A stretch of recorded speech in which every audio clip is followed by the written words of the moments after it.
Hi, welcome to Requirements Management and Traceability course in Udemy. Today we'll discuss how to configure or use the approval workflow. We learned how to configure the approval workflow in the last lecture.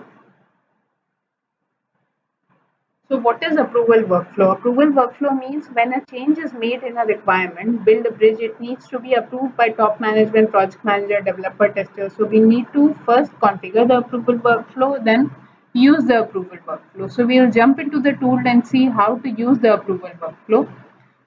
We configured the approval workflow for functional requirements. So we'll open functional requirements.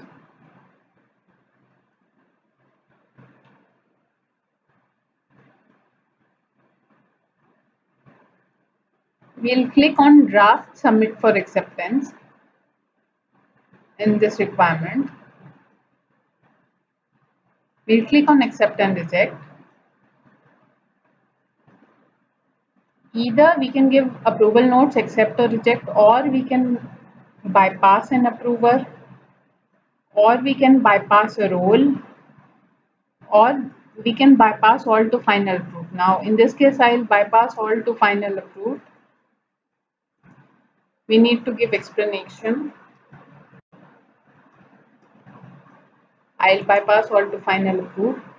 So it has bypassed all approvers and it is accepted by all. So this is how we use the approval workflow.